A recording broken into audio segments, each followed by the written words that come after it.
ప్రభు అతన్ని లేపును. అతడు పాపములు చేసిన వాడైతే పాప క్షమాపణ నుండును అని రాసుకొచ్చాడు. ఇంకా ఏం చెప్పాడు అందులో చదవండి.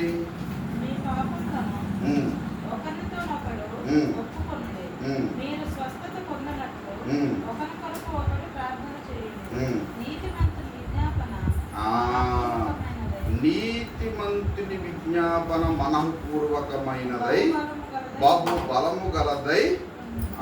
నీతిమంతుని అంటే నీతిమంతుని తల మీదకి ఆశీర్వాదాలు ఎందుకు వస్తాయంటే నీతిమంతుడు అనేకుల కొరకు విజ్ఞాపన చేసేవాడుగా ఉంటాడు. అంటే నశించిపోయే వారి కొరకు విజ్ఞాపన చేసేవాడుగా ఉంటాడు. కనుక నీతిమంతుని తల మీదకి ఎందుకు ఆశీర్వాదాలు వస్తాయంటే అతని నోరే జీవపు ఊట. అంటే మనందరికీ తెలుసు నీటి యొక్క ప్రాముఖ్యత ఎంతో. మన బాడీలో 70% వాటర్ ఉంటుందని చెప్తారు.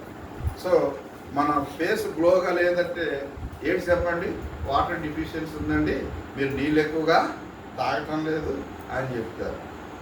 మన కడుపులో సమస్య వచ్చేసిందని వెళ్తాం, ఆయన ఏం చెప్తారు, మీరు బాగా మంచినీళ్ళు తాగండి అని చెప్తారు. సో ప్రతిదానికి వాటర్తో లింక్ పెడతారు. సో ఇప్పుడు నీతిమంతుని నోరు ఎలాంటిది అంటే ఒక జీవపు ఊట లాంటిది. అది ఎప్పుడు ప్రవహించేదిగా ఉంటుంది, అనేకుల దాహాన్ని తీర్చేదిగా ఉంటుంది, అనేకులను ఆదరించేదిగా ఉంటుంది, అనేకులను ధైర్యపరిచేదిగా ఉంటుంది, అనేకులకు నిబ్బరాన్ని దయచేసేదిగా ఉంటుంది, అనేకులకు నిరీక్షణ కలగజేసేదిగా ఉంటుంది, అనేకులకు విజ్ఞానాన్ని బోధించేదిగా ఉంటుంది, అనేకులకు దారి చూపేదిగా నీతిమంతుల యొక్క ఉపదేశం అనేది ఉంటుందని ఈ యొక్క 10వ అధ్యాయంలో చాలా చక్కగా ఈ గ్రంథకర్త తెలియజేస్తున్నాడు. కనుక నీతిమంతుడు విజ్ఞాపన చేసేవాడుగా కూడా ఉంటాడు. కనుక దేవుడు అతనిని ఆశీర్వదించేవాడుగా ఉన్నాడు అనే అంశాన్ని మనం ఎప్పుడు కూడా మర్చిపోకూడదు. ఇక్కడ ఇంకా ఏం చెప్పాడు ఈ యొక్క 10వ అధ్యాయంలో, సామెతల గ్రంథం 10వ అధ్యాయంలో 20వ వచనంలో మనం చూస్తే నీతిమంతుని నాలుక ప్రశస్తమైన వెండి వంటిది అన్నాడు. నీతిమంతుని నాలుక ఎలాంటిది చెప్పండి? ప్రశస్తమైన వెండి వంటిది. అంటే ఒక ప్యూర్లీ సిల్వర్ అన్నమాట.